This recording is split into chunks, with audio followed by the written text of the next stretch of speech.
सद्बुद्धि, सन्मार्ग और कार्य का संकल्प देना, अडिग रहे विश्वास तुम पर, ऐसा अंतः कर देना, मेरे हृदय में आने में तुम्हें कोई संकोच न हो।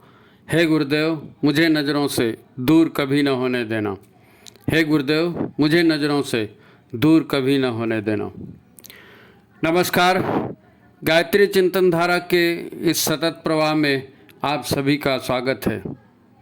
मित्रों, जैसा आप हेडिंग देख रहे हैं, चिंता छोड़ो, काम की बात पर ध्यान दो। चिंता छोड़ो, काम की बात पर ध्यान दो। और काम की बातों पर ध्यान देना क्यों ज़रूरी है और काम की बातें कौन सी हैं, क्या हैं, हमको इस विषय पर क्या करना चाहिए।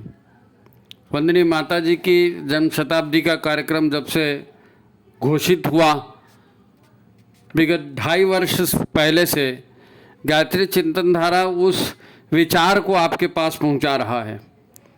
हमने साधना के बारे में, मिशन की विचारधारा के बारे में, गुरुदेव के बारे में और हमारे जीवन में जो दैनिक समस्याएं आती हैं, जो पीड़ा पतन के कारण हैं, इनके निवारण के लिए कई तरह के अलग अलग एपिसोड बनाए हैं। युग निर्माण मिशन पर है, ध्यान साधना पर है। 266 से ज़्यादा, 265 या 66 ये हो चुके हैं विषय अभी तक। उम्मीद करते हैं इससे लोगों को मार्गदर्शन जरूर मिलेगा।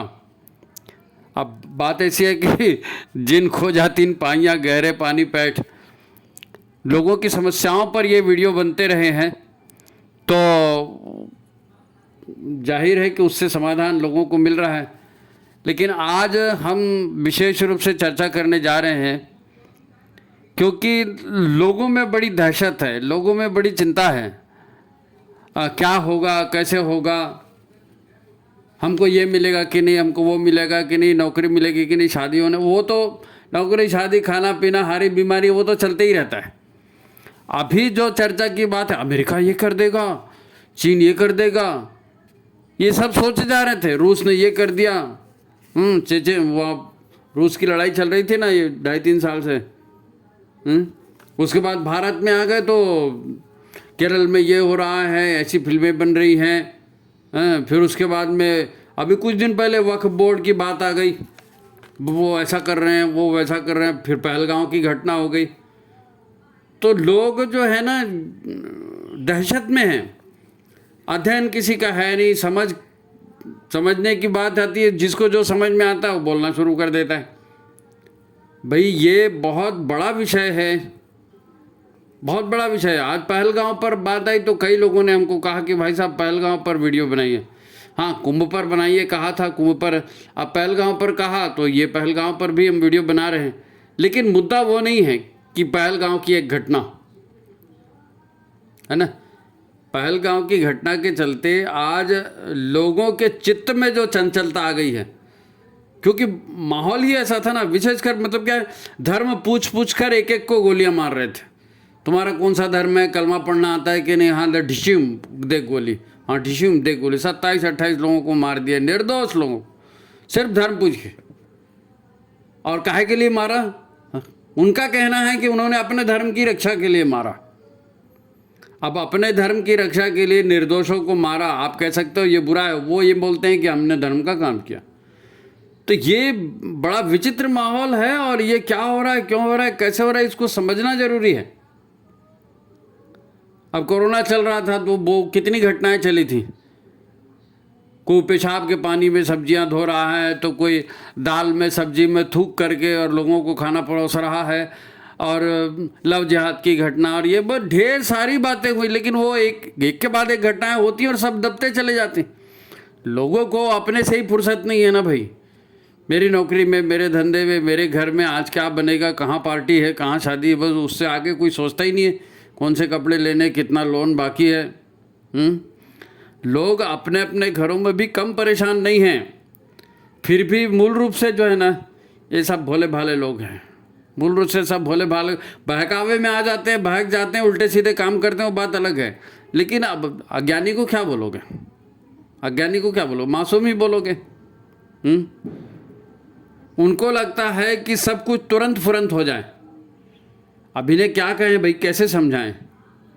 बड़ी बड़ी घटनाएं हो रही हैं, ये ऐसा हो जाना चाहिए, वैसा हो जाना चाहिए। अब अपने ही लोग हैं, परेशान हैं। अब मैं दिल भर आता है जी, भाइयों बोलूं, बहनों बोलूं, भाई क्या बोलूं आपको, लेकिन बात को समझिए। हम बड़े जल्दी में होते हैं और केवल हमको दो ही चीज़ें आती हैं, या तो हम शिकायत करेंगे, चुगली करेंगे, या फिर एकदम खुश हो जाएंगे और एकदम तारीफ़ करेंगे, तारीफ़ों के पुल बांध देंगे और किसी को सिर पे चढ़ा देंगे। तो किसी को भी सिर पे चढ़ाना और किसी को भी दुत्कार देना, बस इससे ज़्यादा हमको कुछ आता है नहीं, अध्ययन है नहीं। जल्दबाजी हमेशा सिर पर हावी रहती है। मोदी को ये कर देना चाहिए, ये परिस्थिति ऐसी हो जानी चाहिए, वो सेना भेज देनी चाहिए, मोहन भागवत को ऐसा करना चाहिए, मोहन भागवत ऐसा क्यों नहीं करते, अरे मिलिट्री लगा दो, सब 1 मिनट में ठीक हो जाएगा। ऐसे ऐसे कमेंट करते हैं। क्या है, अरे ऐसे लोगों को तो सरेआम फांसी से उड़ा देना चाहिए। 100 अच्छे काम हो जाएं, उधर ध्यान नहीं जाता, 100 अच्छे काम उधर ध्यान नहीं जाता। पर किसी ने कह दिया कि अरे वो कौवा जो है कान लेके चला गया, तो सब वो कौवे के पीछे दौड़ना शुरू कर देंगे, सब कौवे के पीछे दौड़ना शुरू कर देंगे।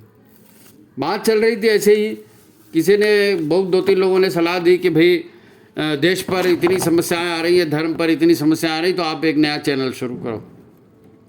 अरे मैंने कहा भाई अब चिंता तो कर रहे हैं, ठीक है, लोगों के सुझाव हैं, क्या होगा, अन्य लोगों से भी सुझाव मांगेंगे, लेकिन चैनल शुरू करना समस्या का समाधान है क्या? हम आपको अच्छी अच्छी बातें बता रहे हैं, भीड़ भी इकट्ठी हो गई, तालियां भी बजा रही है, सब ठीक है, लेकिन किसी ने कह दिया कि वो सामने वाले चौक में जो है ना, वो लस्सी बट रही है, गर्मी में किसी ने भंडारा लगाया और धूप से बचने के लिए लोगों को लस्सी बांट रही, तो लोग अच्छा खासा प्रवचन छोड़ के वो लस्सी और शरबत जो बट रहा है वहाँ चले जाएंगे। लिख के ले लो आप, क्योंकि ये दिमाग में सतही तौर पर बातें होती हैं ना, आती हैं और जाती हैं। अखबार में पढ़ लिया, टीवी में देख लिया, व्हाट्सएप में आ गया, भड़ भड़ भड़ बोल दिया, तो कल तो दूसरी कहानी चालू। तो बस वही कह, कौवा ले गया कान, उसके पीछे दौड़ो। तो हम आज परिस्थितियाँ नो डाउट बहुत गंभीर हैं, परिस्थितियाँ बहुत गंभीर हैं, उसको समझना पड़ेगा। राष्ट्र के ऊपर क्या आपत्ति है, समाज के ऊपर क्या आपत्ति है, परिवार के ऊपर क्या आपत्ति है, मनुष्य के ऊपर क्या आपत्ति है, इनके कारणों को समझे बिना फालतू इधर उधर की बातें बोलेंगे तो क्या मतलब? आपके हाथ में जो काम है वो करिए ना, आप जो कर सकते हैं वो करिए। अमेरिका को ये करना चाहिए, तुमको ये करना चाहिए, अरे घर में पत्नी ने कहा सब्जी लेके आओ, तुम चौक में खड़े होकर दूसरी बातें कर रहे। हमारे हाथ का काम हम नहीं करेंगे तो कौन करेगा? तो आज अपन ये बड़ा गंभीर विषय है और अति गंभीर विषय है। मैंने आपको ये बताऊं कि पिछले साल भर पहले अपन ने घोषणा की थी कि सूर्य में बड़े बड़े विस्फोट होने वाले हैं, और उसके भी अब वो विस्फोट शुरू हो गए हैं और उसका असर भी दिख रहा है। अपन चर्चा करेंगे आगे वीडियो में, बड़ा विषय है और ध्यान से इसको सुनेंगे और अपना कर्तव्य निभाइए, बात तो उसी के लिए आ रही है। तो सूर्य विस्फोट से भी क्या होने वाला है, देश समाज में क्या होने वाला है, अपन आगे चर्चा करेंगे। पहले आप वीडियो को लाइक कर दीजिए और शेयर कर दीजिए, और जिन्होंने सब्सक्राइब नहीं किया है वो सब्सक्राइब भी कर लें, ठीक है। दरअसल बात को समझना पड़ेगा, कुछ थोड़ा बहुत इधर उधर भले हो जाए, कुछ थोड़ा बहुत इधर उधर भले हो जाए, पर गुरुदेव ने कहा है मैं उल्टे को उलट कर सीधा कर दूंगा, तो हमको उस पर विश्वास होना चाहिए। और उल्टे को उलट कर सीधा करेंगे मतलब ये आसान काम है क्या? ये आसान काम है? आपको वो बहुत कुछ होते हुए दिखेगा। ऐसा नहीं है कि मैं सज्जनों का उद्धार कर दूंगा और दुष्टों का विनाश कर दूंगा तो चुन चुन के एक एक सज्जन बचेगा और चुन चुन के एक एक वो जो है विरोधी नष्ट हो जाएगा। ऐसा नहीं होता है, ऐसा नहीं होता है। महाकाल का जब बुलडोजर चलता है ना, तो उसमें जो लोग दुष्ट हैं वो तो दुष्ट हैं, जो दुष्ट के साथी हैं, जो दुष्टों का सहारा दे रहे हैं, जो न्यूट्रल बन के खड़े, वो सारे भी पिसेंगे। विनाश हो रहा है, हाँ हो रहा है, महाकाल के निर्देश पर हो रहा है, और लोग मर रहे हैं, हाँ मर रहे हैं, पर उससे ज़्यादा दोषी मर रहे हैं। सीधे साधे भी मर रहे हैं, दोषी भी मर रहे हैं। अब आप सोच करके देखो, ये जो युग परिवर्तन की घटना है, गुरुदेव ने कहा है और ये इतनी छोटी मोटी बात नहीं है। 8-8, 9-9 अरब की जनसंख्या धरती पर पल रही है और इतना अनाचार अत्याचार हो रहा है, इसको कौन ठीक करेगा? कौन ठीक करेगा? सरकारें ठीक करेंगी। लोग तो दारू पी के वोट देने चले जाते हैं और जैसी भ्रष्ट लोग हैं वैसी भ्रष्ट सरकारें आती हैं। अभी तक तो यही चल रहा था। अब सब बदल रहा है, आप विश्वास तो करो, सब बदल रहा है। आपको दिख रहा है कि वो तो वो क्या बोलते कौन सा गांव, पहलगांव में निर्दोष लोग गए थे, उनको मार दिया धर्म पूछ करके। उनकी क्या गलती थी? अरे भाई, बहुत लोगों की बहुत गलतियां नहीं होती है, मालूम है। पाकिस्तान से हिंदू साफ हो गए, बांग्लादेश से हिंदू साफ हो गए, पश्चिम बंगाल में हिंदुओं को मारा जा रहा है। हाँ, मारा जा रहा है। व्यक्ति अपने कर्मों को भोगता है, समाज अपने कर्मों को भोगता है, देश अपने कर्मों को भोगता है और संस्कृतियां भी ऐसे ही बनती और नष्ट होती हैं कर्मों के आधार पर। महाभारत युद्ध हुआ था, याद है ना? महाभारत युद्ध विश्व युद्ध था वो, और 18 अक्षौहिणी सेना उसमें मरी बोलते हैं। कितने लोग बचे थे? पांडव बचे थे, कृष्ण बचा था, कृष्ण भगवान बचे थे, गिनती के लोग बचे थे जी, 8, 10, 12 लोग बचे थे, बाकी सब मर गए। अब वो मरने वाले पूछ सकते हैं, हम तो धर्म की ओर से लड़ रहे थे, हम तो पांडवों की ओर से लड़ रहे थे, हम लोग क्यों मर गए? भगवान तो अत्याचारी है। भगवान अत्याचारी नहीं है, वो महाकाल का बुलडोजर चलता है तो ऐसे ही होता है। इसीलिए तो भाई शुरू से आपको क्या कहा गया है? गायत्री साधना, उपासना, सज्जनों को संगठित करेंगे, अनीति से लोहा लेंगे, फलाना ठिकाना, जितनी भी बातें बोली याद करो ना, एक एक को याद करो ना। तो कोई एक असुराज है जिसको आप ब्लेम कर सको कि अमुक की वजह से ऐसा हो गया।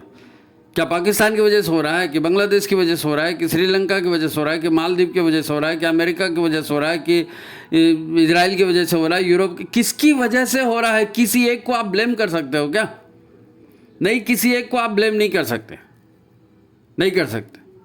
न कोई एक व्यक्ति पूरे माहौल को खराब कर रहा है और न ही कोई एक व्यक्ति पूरे माहौल को बनाएगा।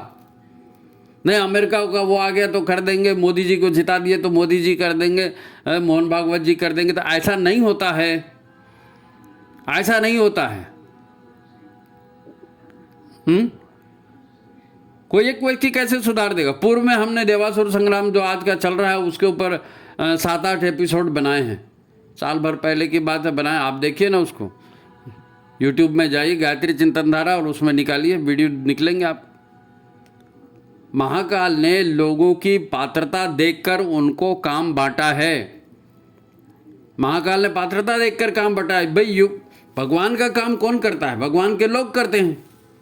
तो किसको कौन सा काम दिया जाए? जिसकी जैसी पात्रता होगी उसको वैसा ही काम दिया जाएगा ना। जो काम अर्जुन को दिया गया वो काम नकुल सहदेव को नहीं दिया गया, युधिष्ठिर को नहीं दिया गया। तो पात्रता देख करके और योग्यता देख करके भगवान काम देते हैं। आप अपने आप को लायक बनाइए, आप जिसके लायक हैं आपको वो काम करना चाहिए। कोई काम छोटा बड़ा नहीं होता। गिलहरी ने भी तो किया था। बार बार उदाहरण देते हैं लेकिन अपनी पारी आती है तो भूल जाते हैं। अरे आम आदमी चीखता है, चिल्लाता है, हल्ला मचाता है तो बात समझ में आती है। कम से कम युग निर्माण मिशन से जुड़े या अपने आप को बुद्धिमान समझने वाले जरा इतिहास का अध्ययन तो करें।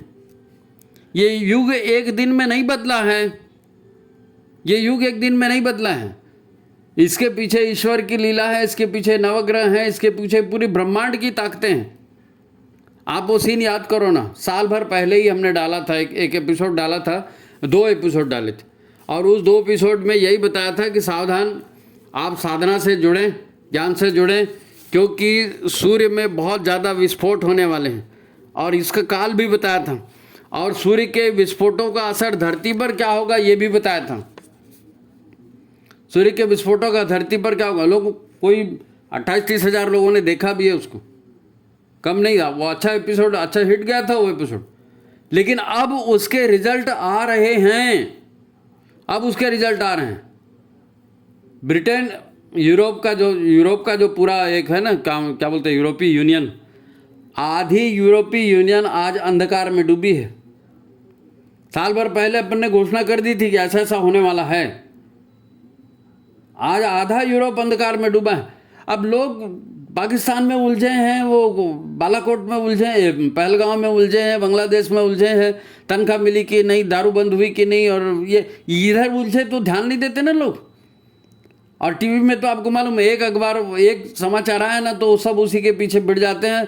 वो बस वो 14 साल का लड़का क्या वो IPL में शतक मार दिया, दे धकाधक उसी के वीडियो आ रहे हैं। अरे भाई, यूरोप के अधिकांश देश पिछले 4-5 दिनों से अंधेरे में डूबे हुए हैं, पूरी तरह से अंधेरे में। रेलवे सेवा ठप, बैंकिंग व्यवस्था ठप, बिजली सेवा ठप, पानी सेवा ठप, कंप्यूटर, व्हाट्सएप, ये सोशल मीडिया, फलाना ठिकाना, जितना सब ठप। क्योंकि बिजली ठप, क्योंकि बिजली ठप। और ये सही बात है, सच। मैं आपको लिंक दे रहा हूँ, आप डिस्क्रिप्शन में वो लिंक देखिए और वो पूरा समाचार आपको वहाँ बताया जाएगा। आप जरा ओपन तो करो, देखो तो सही कि क्या चल रहा है। आधा यूरोप वो वनवासी, वो क्या बोलते हैं उसको, पाषाण युग में जी रहा है, उस टाइप का हो गया है।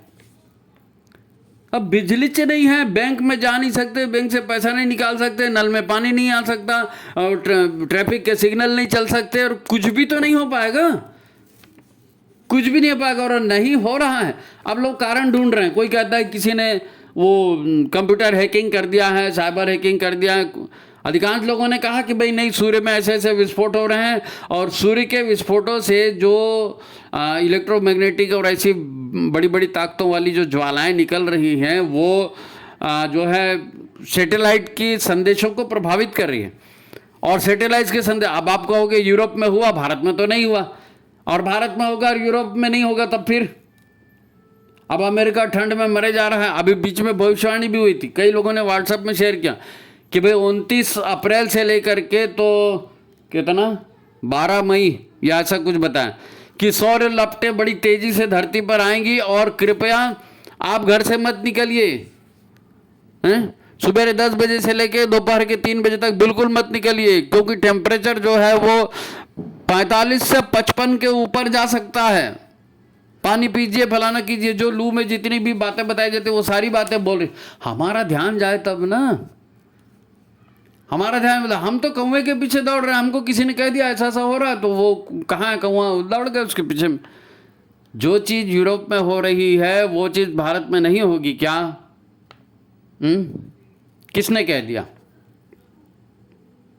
तो देवासुर संग्राम, युग परिवर्तन की बात ये छोटी मोटी बात नहीं है भाई।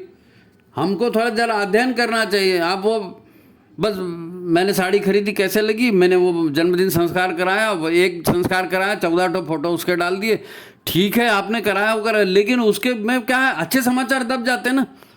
जो जानकारी लेनी होती है वो तो समाचार पहुंच ही नहीं पाते। अधिकांश लोग व्हाट्सएप इसीलिए अटेंड नहीं करते कि दुनिया भर का कचरा भर जाता है, उठा के एक साथ डिलीट कर देते हैं। हमारा भी उसके में नुकसान होता है। अपन भी लोगों को एपिसोड भेजते हैं तो लोग वो भीड़ में देख ही नहीं पाते।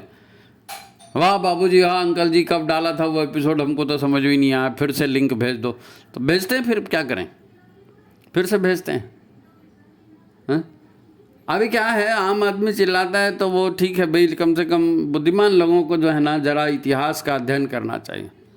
युग परिवर्तन युग में होने वाली पहली घटना है। एक युग में एक ही बार तो युग परिवर्तन होता है ना, तो किसी को कोई अनुभव थोड़ी है पिछले युग परिवर्तन के समय कौन था और उसको याद है क्या? नहीं, कोई किसी को कुछ याद नहीं रहता है।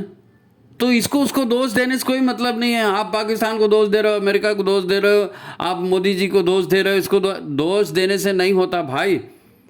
संसार चलता है, इतने सारे लोग हैं, सबका चिंतन है, सबके कर्म है और सबके मिले जुले कर्मों के परिणाम है, सबके मिले जुले परिणाम। अब बालाकोट निकला मेरे मुंह से। पहलगांव वाली जो घटना हुई, क्या पहलगांव की घटना कोई पहली घटना है? इसके पहले हुआ था बालाकोट, उसके पहले हुआ था उरी की घटना। उरी की घटना पर तो पिक्चर भी बन गई, कितनी सुपरहिट चली गई है ना। उसके पहले क्या, उसके पहले नहीं हुआ था, उसके पहले भी हुआ था मुंबई 26/11, भूल गए क्या? मुंबई 26/11 भूल गया क्या हुआ था?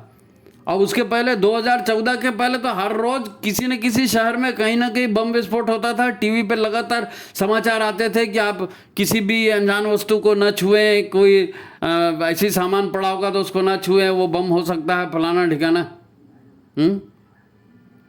तो ये जो आज पहलगांव में हुआ है, धर्म को देखकर मारा गया। आपको क्या लगता है ये कोई आज की घटना है? जरा जरा इतिहास पर जोर लगाओ ना, पीछे जाओ थोड़ा सा, इतिहास में क्या हुआ था। उत्तर भारत के सभी प्राचीन मंदिर खंडित खंडित हैं, मूर्तियां टूटी हुई हैं, सारे संग्रहालयों में टूटी हुई मूर्तियां भरी पड़ी हैं। आप कोई भी म्यूजियम जाके देख लो। सांस्कृतिक हमला, देवासुर संग्राम मतलब क्या है? देव संस्कृति और आसुरी संस्कृति के बीच की लड़ाई है ना। तो ये क्या पहलगांव में चालू हुई? नहीं भाई साहब, नहीं भाई साहब, ये सैकड़ों साल से ये चल रहा है। कहाँ क्यों तोड़ेगा उत्तर भारत के सारे मंदिर? महाकाल शिव की नगरी प्रयाग, वो इलाहाबाद कैसे बन गई है? भगवान कृष्ण का जन्म क्या हुआ, उस पर कैसे और दूसरों ने कब्जा कर लिया? भगवान राम के जन्मभूमि पर कैसे कब्जा कर लिया? सबके सबूत चाहिए उनको। पूरा महाराष्ट्र, पूरा राजस्थान आप देखो तो सही, जितने सबे बड़े बड़े मंदिर थे सब तोड़े गए। क्यों तोड़े गए? क्यों तोड़े गए?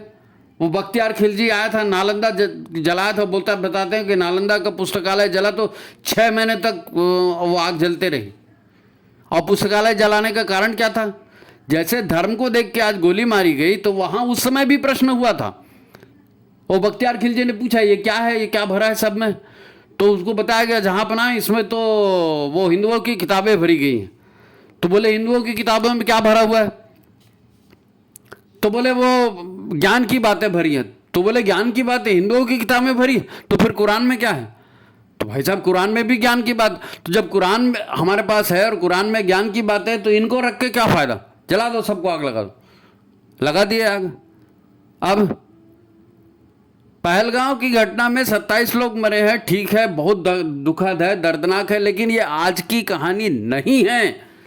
ये देवासुर संग्राम सैकड़ों वर्ष से चल रहा है। सबने अपना अपना कर्तव्य निभाया है। उस समय के लोगों ने जब निभाया तो उसका अच्छा परिणाम निकला, जब नहीं निभाया तो उसका बुरा भी परिणाम निकला। भाई इतने दिन राम मंदिर पराधीन था ना, लड़ाई लड़ी लोगों ने, हम भी साक्षी हैं उसके। और आज वहाँ भव्य मंदिर बना, कल मथुरा भी आज़ाद होगा, वाराणसी का भी बन रहा है, उज्जैन का भी बन रहा है। भारत खड़ा हो रहा है नो डाउट, लेकिन लोगों के करने से खड़ा हो रहा है। केदारनाथ मंदिर बन गया, उत्तराखंड का ये हो गया, वो हो गया, उसका जितने भी चीज़ें बन रही है, मिलिट्री का मॉडर्नाइजेशन हो रहा है और सब कुछ हो रहा है। मैं वो कोई किसी सरकार का प्रचार नहीं कर रहा हूँ, लेकिन अच्छे काम हमको दिखते कहाँ हैं? अच्छे काम दिखते कहाँ हैं? बालाघाट में मोहन भागवत ने ये करना चाहिए, नरेंद्र मोदी ने ये करना चाहिए। ये इतिहास है दादा, सुनो तो सही। तुमको क्या करना है? तुम देखते हो क्या? अपने घर को देखते हो? लव जिहाद कैसे चलता है? अगर परिवार के लोग अपनी धर्म, अपनी संस्कृति के बारे में अपनी बच्चियों को नहीं बताएंगे, तो वो बच्चियां विधर्मियों के साथ भाग के शादी करेंगी? शादी करेंगी? हमारी बच्चियां राजस्थान के जौहर कुंड याद नहीं है क्या? जो लोग मरी हुई महिलाओं से बलात्कार करते हैं, शवों से बलात्कार करते हैं, उनको अपने शवों से भी बचाने के लिए अपने शवों को आग लगा के महिलाओं ने जलाना, अपने आप को जलाया ना, इतिहास बनाया है। लेकिन अब वही है, शिक्षा सारे हमारा साहित्य जला दिए, अंग्रेज लोगों ने अपने ही ढंग से शिक्षा दी। आज हम लोग उसी उल्टी सीधी शिक्षा को पढ़ रहे हैं, बार बार यही कह रहे हैं कि नहीं, सभी इंसान तो एक ही है, सभी इंसान का खून एक ही है। अरे राक्षस और भगवान सबका खून एक ही होता है। तो फिर संतों की कहानियां बताते हैं कि संत जो है ना कैसा होता है। संत के क्या बिच्छू गिर गया उसके ऊपर में, तो संत ने उसको उठाया, हाथ में फिर लगा दो, बिच्छू ने काट दिया, डंक मार दिया, फिर उठाया, फिर बिच्छू ने डंक मार दिया। तो बिच्छू बार बार डंक मार रहा है और संत उसको जो है किनारे ले जाकर कर। ऐसा वो संतों के उदाहरण देना बंद करो। गुरु गोविंद सिंह का उदाहरण क्यों नहीं याद आता? 2 बच्चे उनके जिंदा दीवार में चुनवा दिए गए, गुरुओं को तपते तवे पर जलाया गया, बैठा करके, हाथ पैर बहे करके। शिवाजी महाराज की कहानियां, छत्रसाल की कहानियां, एक से एक, कोई कम लोग थोड़ी हुए। इतने संत हुए हैं, इतने विद्वान हुए हैं। तुलसीदास जी का कम योगदान है? समर्थ रामदास का कम योगदान है? सिख गुरुओं का कम योगदान है? आज भी जिस देवासुर संग्राम की हम बात कर रहे हैं, चर्चा कर रहे हैं, उसके मूल में कितने लोग हैं? महर्षि अरविंद का नाम किसी को याद है? कैसे उन्होंने तप साधना करके कितनी चेतनाओं को जागृत किया। महर्षि दयानंद कितनी चेतनाओं को जागृत किया। स्वामी विवेकानंद कितने व्यक्तियों को जागृत किया। ये एक दिन का नहीं है, ये देवासुर संग्राम सैकड़ों साल से चल रहा है और सारे संतों ने, सारे राजे महाराजाओं ने अपना अपना कर्तव्य निभाया है, तब श्रेष्ठता, तब सफलता मिली है। और जिन्होंने जिन्होंने गद्दारी की है वो पराजय भी मिला है, वो पराजय भी मिला है। हमारे नेताओं ने गद्दारी की ना, अंग्रेज छोड़ करके चले गए। अब उखड़ रहे हैं सब पन्ने, अब पन्ने उखड़ रहे हैं, सब बाहर आकर लोग देख रहे हैं। और सीधा सीधा लोगों के दिमाग में यही पैदा आता है, भैया जब भारत का बंटवारा हुआ, हिंदू मुसलमान सब अलग अलग कर दिए, हिंदुओं को अलग मिल गया, पाकिस्तान को, मुसलमानों को 2 देश अलग मिल गया, पूर्वी पाकिस्तान, पश्चिम पाकिस्तान। तो फिर आज बंगाल, आज जो बांग्लादेश है और पाकिस्तान है, उसमें जितने मुसलमान हैं उससे ज़्यादा मुसलमान तो भारत में है। तो ऐसा कैसे बंटवारा हो गया भाई? 2 भाइयों में बंटवारा हुआ ना, दोनों की प्रॉपर्टी बांट दिए। तो एक भाई ने अपने बीवी बच्चे तुम्हारे यहाँ छोड़ दिए और उसके बीवी बच्चे तुम्हारे यहाँ पल रहे, हाँ तुम उनको राशन भी दे रहे हो, सब दे रहे हो। अरे बंटवारा हुआ तो आदमी भी जाएगा ना उधर, लेकिन नहीं गया। क्यों? ये लोगों ने गलत किया, उसके परिणाम आज हम लोग भुगत रहे हैं। आज पहलगांव क्यों हो रहा है? कश्मीर से हिंदुओं का जेनोसाइड क्यों हुआ? बंगाल में हिंदुओं का जेनोसाइड क्यों हुआ?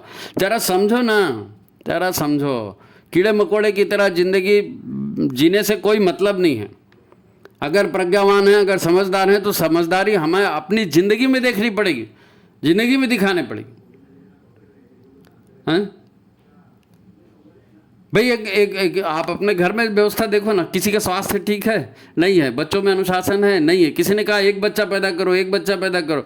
अभी तो अब वो 1 बच्चे को लेकर भी परेशान है, पत्नी को लेकर पति परेशान है, पति को लेकर पत्नी परेशान। आप तो परिवार भी ठीक नहीं रख सकते, आप मोदी जी को सिखा रहे हो कि पहलगांव में क्या करना चाहिए। हद हो गई है। ये समझदारी की बातें नहीं हैं। इसको समझदारी कैसे कहेंगे? अपना कर्तव्य कौन निभाएगा? दुनिया भर की चिंता है, वो उसका क्या होगा, वो अमेरिका का क्या होगा, वो उसमें ऐसा कर दिया, वो फिल्म वालों ने ऐसा कर दिया, और यहाँ पर ये। अरे भाई, किसी ने कुछ भी कर दिया, तुमको समझ में आया ना, तुमने सुन लिया तो ठीक है। अब तुमको जो करना है वो करो, तुमको जो करना है वो करो। नहीं साहब, हम नहीं करेंगे। हम क्यों नहीं करेंगे? नहीं, वो पत्नी ऐसी हो गई है, वो पति ऐसे हो गए हैं, और बच्चे तो कहना नहीं मानते हैं, और कोई मोबाइल नहीं छोड़ता है, और लोगों को खाने के लिए वही चाहिए और वैसी चाहिए, और तनख्वाह इतनी मिलती है, तो हम वहाँ कैसे करें? अरे तो भाई, गुरुदेव के शिष्य हो तो गुरुदेव ने बताया है, अर्थ संयम, समय संयम, विचार संयम का अभ्यास करेंगे तो करो ना। जो हमको कहा गया है वो तो हम नहीं करेंगे, वो हम नहीं करेंगे। और महाकाल आ जाए और गुरुदेव आ जाए और हमारी सुरक्षा कर दें। क्यों सुरक्षा कर दें? नौकर है कोई किसी का? कर्मों का फल ही मिलता है। सारी इधर उधर की चिंताएं छोड़ो भाई। आज आप मर भी गए, इसमें मैं मर गया, आप मर गए, सब मर गए, तो क्या होगा? अगला जन्म नहीं मिलेगा? कर्मों के हिसाब से मिलेगा ना।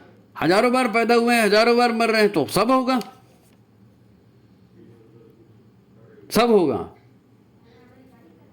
बहुत बड़ा ये घटनाक्रम है, ये छोटी मोटी बातें नहीं है। आप, हमारा तो एक निवेदन है, आप उद्वेलित मत होइए, आप अपना बीपी मत बढ़ाइए। आप जो कर सकते हैं वो करिए ना। आपके परिवार को बचाने के लिए मोदी जी नहीं आएंगे, आपकी बहन बेटियों को बचाने के लिए मोदी जी नहीं आएंगे। हम तो पैसे की लालच में, हम तो आर्थिक बहिष्कार भी नहीं करते ऐसे लोगों का। अब वो रोहिंग्या आ गए, बांग्लादेशी आ गए, दुनिया भर का वो यहाँ पर व्यापार कर रहे हैं, आपके घर में कामकाज कर रहे हैं, आपके घर की सारी पोल लोगों को बता रहे हैं, और वो आकर के उस हिसाब से आपके घर को डैमेज कर रहे हैं। हो रहा है कि नहीं हो रहा है? हो रहा है कि नहीं हो रहा? मैंने एक दिन, ऐसी अभी की बात नहीं है, पुरानी बात है, एक दिन एक हमारे सम्मानित हैं, तो उन्होंने कहा था कि भाई साहब ज़रा पता करना है कि अपने शहर में कितने बांग्लादेशी रहते हैं और कहाँ कहाँ रहते हैं, उनकी बस्तियाँ कहाँ कहाँ हैं। बड़ा काम था। अब उन्होंने सोचा कि भाई ये समाज का काम करते हैं तो ये शायद हमको बताएंगे, लेकिन उसका क्या समाधान है? लोग ठेकेदार हैं, बिल्डिंग का ठेका ले रहे हैं, सड़क का ठेका ले रहे हैं। अब बांग्लादेशियों को पहुंचा दिया गया, बांग्लादेशियों को उन्होंने ऑन द स्पॉट पहुंचा दिया, जहां बिल्डिंग बन रही है, जहां काम हो रहा है वहां पहुंचा दिया। वहां टेंट लगा के, झोपड़पट्टी टाइप बना के वहां बांग्लादेशी रह रहे हैं। हमारे यहाँ का एक लेबर 350-400 रुपये मांग रहा है, वो वहाँ 150 रुपये में काम कर रहे हैं। तो ठेकेदार को कम रेट में काम मिल गया तो उसने काम कराना शुरू कर दिया। यही होता है, यही होता है। हम कानून के अनुसार नहीं चलेंगे, हम देशभक्ति का व्यवहार नहीं करेंगे, हम ये नहीं देखेंगे कि यहाँ पर क्या हो रहा है। बाद में फिर कहेंगे कि वो तो मुसलमान हिंदू मुसलमान हो गया, वो फलाना ऐसा हो गया। वही हाल वोट देने जाते हैं तब होता है। भाई आपको हिंदू धर्म की चिंता है, आपको हिंदू समाज की चिंता है, तो आप जब वोट देने जाते हो तो आज 70 साल क्यों लग गए आपको? और लोग विश्व हिंदू परिषद और बजरंग दल को सिखाते हैं अभी आपको ये करना चाहिए, अभी वो आपको वो करना चाहिए। भाई मेरे ख्याल से 60 या 70 के दशक में विश्व हिंदू परिषद की स्थापना हुई थी, तो अपन 70 के दशक भी पकड़ लो तो 30 साल उधर और 25 साल इधर, 55 साल से जो विश्व हिंदू परिषद का काम कर रहे हैं, 100 साल से राष्ट्रीय स्वयंसेवक संघ काम कर रहा है और हिंदुत्व की समस्याओं पर चिंतन का आप उसको उनको सिखा रहे हो जी हिंदुत्व की रक्षा कैसे होनी चाहिए।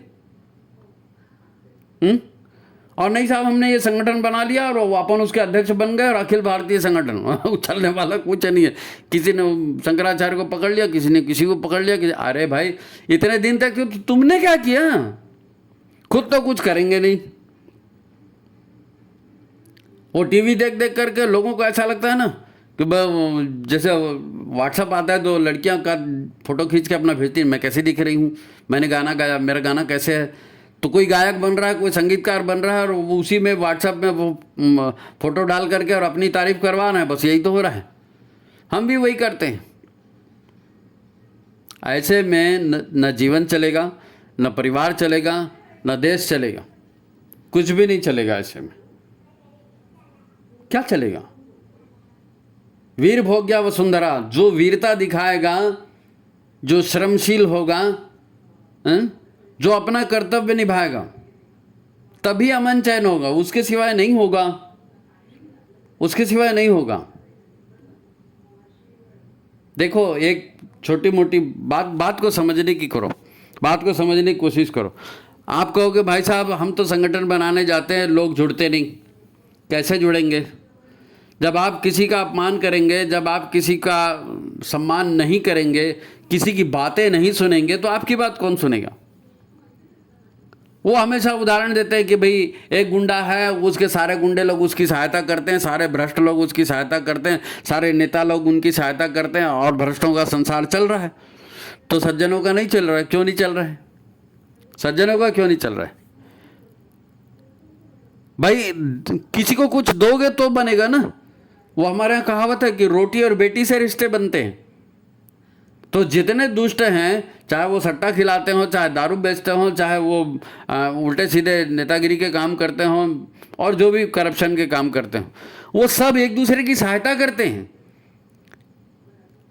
पुलिस में पकड़ लिया तो उसको छुड़वाते हैं, रिश्वत देते हैं, उसको हथियार सप्लाई करते, सब करेंगे वो एक दूसरे की सहायता। क्यों?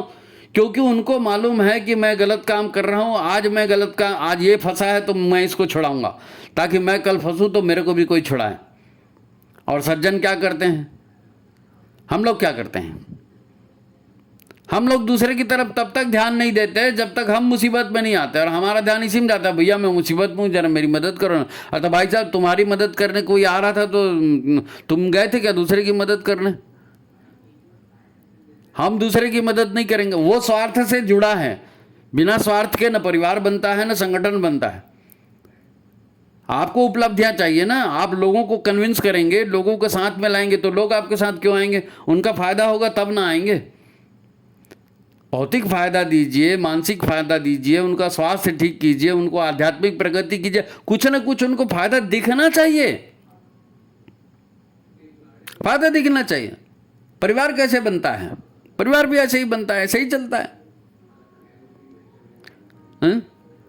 वो एक कोई दीवार बनता है, कोई छत बनता है, कोई खिड़की बनता है, कोई आंगन बनता है, कोई अपना सहारा देता है, तब परिवार बनता है। ऐसे परिवार थोड़ी बनता है। महिलाएं मर खप जाती हैं पूरे परिवार को एक करते करते, बताते ना फलानी मौत थी, वो खत्म हो गई तो परिवार बिखर गया। क्योंकि महिलाएं जोड़ कर रखती हैं परिवार को, त्याग करती हैं, खुद को खाना मिले ना मिले, खुद को कपड़ा मिले ना मिले। पहले तो होता था भाई, आज की बात मत करो आप। परिवार व्यवस्था आज बची कहाँ है? पहले परिवार व्यवस्था थी, उस समय की बात बता रहे। अब उसको बदनाम कर दिया गया। सास बहू के झगड़े और सती प्रथा और जाने क्या क्या बोल बाल के, वो सब कुछ नहीं था भाई, वो सब कुछ नहीं था। हम प्रचार के बहकावे में आ रहे हैं। कुल मिलाकर के कहना यही है कि बात को समझिए। आप बात को समझे बिना आप समस्या का समाधान कैसे निकालो? समस्या ही समझ में नहीं आएगी तो इलाज क्या होगा? डायग्नोसिस मेन होता है। डायग्नोसिस होगा तब तो बीमारी ठीक होगी। हम तो डायग्नोसिस ही नहीं करते, डायरेक्ट ये फलाना हो गया, ये गोली खा लो, ढिकाना हो गया, ये इंजेक्शन पेल दो, ऐसा तो हमारा चलता है। ऐसा नहीं चलता। इसको झोला छाप डॉक्टर वाली बात कर रहे हो, इसीलिए कहते हैं झोला छाप डॉक्टर। तो आज आप पहलगांव चिल्ला रहे हो, कल बांग्लादेश चिल्ला रहे थे, उसके पहले रोहिंग्या चिल्ला रहे थे। ये समस्याएं हैं बड़ी, ठीक है, सांस्कृतिक युद्ध है, ठीक है, बुरा हो रहा है, ठीक है, सब कुछ मान्य है, लेकिन हम समाज में रहते हैं, समाज के सदस्य के नाते हम अपना दायित्व क्या कर रहे हैं ये कौन देखेगा? मेरे घर में क्या बुरा हो रहा है, क्या अच्छा हो रहा है, मेरे बच्चे संस्कारित हो रहे हैं कि नहीं हो रहे हैं, मेरे घर में सुख शांति और समझदारी का माहौल है कि नहीं, मेरा घर अन्य लोगों को प्रेरणा देने के लायक बना कि नहीं, इसको कौन देखेगा? भागवत जी देखेंगे, मोदी जी देखेंगे, ट्रंप देखेगा, कौन देखेगा? पाकिस्तान अमेरिका देखेगा? अपना कर्तव्य निभाना है, जिसका जैसा सामर्थ्य है, जिसका जैसा सामर्थ्य है। तो जीवन ऐसे ही नहीं मिला है और सुयोग भी ऐसे ही नहीं मिलता। मोदी जी ने कुछ किया होगा पिछले जन्मों में, आज वो प्रधानमंत्री हैं, और प्रधानमंत्री भी हैं तो कोई सुख की सांस तो ले नहीं रहे हैं, गद्दे पर सो तो नहीं रहे, काम कर रहे हैं। जयशंकर जी काम कर रहे हैं। योगी जी का इतना नाम लेते हैं, योगी जी तो पूरे संत ही है, वो भी लगातार काम कर रहे हैं। काम करने से काम होता है। गुरुदेव ने तपस्या करी थी, इतना काम किया था, उनके तो सारे उदाहरण। हम क्या करते हैं? सब कर गए, सब करके मर गए, हम भी मरेंगे, लेकिन कुछ करके मरेंगे तो अगले जन्म में कुछ बेहतर होगा। बात को समझना पड़ेगा। मैं बालाकोट जो पहलगांव का कांड है उसकी मैं भी निंदा करता हूँ, बालाकोट की भी निंदा करता हूँ, उरी की भी निंदा करता हूँ, 26/11 की भी करता हूँ, और सारे भारत का जो हिंदुत्व था, जो भारतीय संस्कृति का, उस पर जो आतताइयों ने बुलडोज़र पूरा चला दिया और सारा तहस नहस कर दिया, पूरी परिवार व्यवस्था, इस सब की निंदा करता हूँ। लेकिन निंदा करने से क्या होगा? मुझको कोई रचनात्मक काम भी तो करना पड़ेगा। आप ध्यान साधना करते हैं, गायत्री मंत्र का जाप करते हैं, तो इस विषय पर भी आप आह्वान तो करिए कि हे गुरुदेव, हे गायत्री माता, मेरे लायक जो काम है वो ज़रा बताइए। आप ज़रा सर्वे भवन्तु सुखिनः की प्रार्थना कीजिए। एक तुम ही आधार सदगुरु बोल रहे हैं तो सदगुरु के आधार पर जीवन चलाने की कोशिश कीजिए, वो तो आपके हाथ में है। कॉम्प्रोमाइज़ घर में भी नहीं कर सकते लोग बाग, घर में भी एक दूसरे के साथ ठीक व्यवहार नहीं कर सकते, बाहर क्या करेंगे? तो ये मुद्दा आसान नहीं है, ये सारी समझने की, और सबको समझ में आएंगे भी नहीं। आज 11,000 सब्सक्राइबर है, सबके सब देखते हैं क्या वीडियो? नहीं देखते हैं, नहीं देखते हैं। जिसका सुयोग जागता है उसको भगवान प्रेरणा देते हैं और उसको मैसेज कहीं ना कहीं से मिल जाता है और बंदा कर गुजरता है, बंदा कर गुजरता है। लोगों को छोटी छोटी चीज़ें समझ में नहीं आती। अब वो भगवान राम की पत्नी सीता जी को रावण हरण करके ले गया, ठीक है, ले गया। अब रावण की खोज में, सीता जी की खोज में राम और लक्ष्मण चले, ठीक है। अब रास्ते में हनुमान जी मिल गए, वो उन्होंने सुग्रीव की कथा बताई और हनुमान, अब राम और लक्ष्मण वहीं रुक गए सुग्रीव की मदद करने के लिए। अब लोग यही समझेंगे कि वाह, इसकी वाइफ को उठा के लेकर गए, इसकी वाइफ को तो ये ढूंढ करके लाना था, और इतना प्रेम करते थे और पत्ते पत्ते से पूछते थे, और यहाँ सुग्रीव के पास बैठ गए और महीनों तक बैठे। इनको कोई वाइफ की चिंता ही नहीं है। अब जिसको जो सोचना है वो सोचो ना भाई, कोई मनाही है क्या? लेकिन आप सोचो ना कि सुग्रीव का और हनुमान का राम के साथ जुड़ना कितना बड़ा एक घटनाक्रम है। तो रातों रात तो नहीं हो गया ना, राम जी को वहाँ समय बिताना पड़ा, करना पड़ा। तो युग परिवर्तन ऐसे नहीं होता। गुरुदेव ने इतने साल काम किए, डॉक्टर हेडगेवार ने इतने साल काम किए, मोदी जी इतने साल से काम कर रहे हैं, सैकड़ों साल की गंदगी है, रातों रात नहीं टलेगी। तो उद्विग्न मत हो जाओ, अपने दिमाग का दही मत बनाओ, अपने आप को पागल मत करो। आपका हाथ है, आपका जो कर्तव्य है आप उधर ध्यान दो और आप उसको करो। भगवान देख रहा है, भगवान सबको करने का रिजल्ट देगा। आप अपनी इंद्रियों को संगठित करिए, हाँ, अपने भाई बहन हैं, परिवार के लोग हैं, अड़ोस पड़ोस है, इनको संगठित करिए। और संगठित करके गुरुदेव का क्या सूत्र है, सज्जनों को संगठित करेंगे, अनीति से लोहा लेंगे। अनीति से लोहा लेने के लिए सज्जनों को संगठित करना जरूरी था, इसीलिए तो राम जी ने सुग्रीव और हनुमान जी को जोड़ा। सुग्रीव और हनुमान जी नहीं रहते तो बताओ कैसे होता रामायण। संगठन बनाने में समय लगता है, परिस्थिति को समझना पड़ता है, परिस्थिति को समझना पड़ता है। एक दिन में रावण पैदा नहीं हुआ, एक दिन में राम जी पैदा नहीं हुए, एक दिन में वो सारा लड़ाई नहीं हुई। कृष्ण भगवान भी इतने वर्षों तक जिए। अब ये भी युग परिवर्तन चल रहा है इतने लंबे समय से, आप और हम उससे जुड़ गए हैं, तो हमको अपनी भूमिका ढूंढनी है, हमको अपनी भूमिका ढूंढनी है। दुष्टों का संगठन बन जाता है, सज्जनों का संगठन इसीलिए नहीं बन पा रहा है कि सज्जनों के अंदर दुष्टता भरी है, सज्जनों के अंदर ईर्ष्या द्वेष भरा है, कामुकता भरी है, मोह भरा है, लोभ भरा है, अन्याय अत्याचार सज्जनों के अंदर भरा है, इसीलिए तो संगठन नहीं बन रहा है, इसीलिए संगठन नहीं बन रहा है। संगठन तो त्याग मांगता है, सेक्रीफाइस जिसको बोलते हैं, सेवा मांगता है, सेवा, प्रेम, करुणा, दया, ममता, यही तो संगठन का नींव है। वो है तो सब है, वो नहीं है तो कुछ नहीं है। वो 18 सूत्र पढ़िए, आप युग निर्माण के 18 सूत्र पढ़िए और उद्विग्न मत हो जाइए। जो आपके हिस्से का काम है वो आप करिए। गुरुदेव माता जी महाकाल सदा आपके साथ है और अच्छों का अच्छा ही होगा, अच्छों का अच्छा ही होगा। जब उसने प्रॉमिस किया है परित्राणाय साधुनाम विनाशाय च दुष्कृताम, तो उसके ऊपर भरोसा करिए, अपना अपना ड्यूटी निभाइए, बात खत्म। तो विषय बहुत बड़ा है और कभी इस पर और भी चर्चा करेंगे, क्योंकि ये तो चलते रहेगा। आज इतना ही एक कहना था। वो बार बार लोग जो है पहलगांव कर रहे थे और परिवार की तरफ कोई ध्यान नहीं देता, संस्कृति व्यवहार पर खुद के आचरण की तरफ ध्यान नहीं देता, तो फिर पीड़ा होती है। तो वही पीड़ा जरा आज इसमें निकली है, इसको जरा और लोगों के पास भेजिए, बताइए, संगठन को मजबूत करिए कैसे भी करके। आपकी गुणवत्ता इस बात पर दिखेगी कि आपका परिवार कैसा है, आपकी गुणवत्ता इस बात पर दिखेगी कि आपके पड़ोसी आपके बारे में क्या सोचते हैं और आप संगठन को कितनी कुशलता से चलाते हैं, संगठन के साथ कितने अच्छे अच्छे काम करते हैं। तो ठीक है, गुरुदेव माता जी आपकी सहायता करेंगी। सभी को प्रणाम, नमस्कार। ज़्यादा से ज़्यादा लोगों तक इसको शेयर कीजिए। और वो जो मैं कह रहा था ना, यूरोप में जो ब्लैकआउट हुआ, उसकी लिंक मैं डाल रहा हूँ डिस्क्रिप्शन में, आप उसकी लिंक को ज़रूर देखिए। ये युग परिवर्तन की और ये जो बातें कह रहे हैं ना, ये बकवास नहीं है भाई, ये एकदम प्रैक्टिकल चीज़ें हो रहा है। आप यही है ना, समाचार लोगों के पास पहुँचते नहीं हैं, तो लोगों को समाचार चलता नहीं। अब लिंक डाल रहे हैं, ज़रा इसकी लिंक देखिए आप। वो हमारे चैनल का समाचार नहीं है, लेकिन दूसरा चैनल है, लिंक मैं शेयर कर रहा हूँ डिस्क्रिप्शन में, देखेंगे आप उसको। ठीक है, तो आज की बात समाप्त। सभी को प्रणाम, नमस्कार।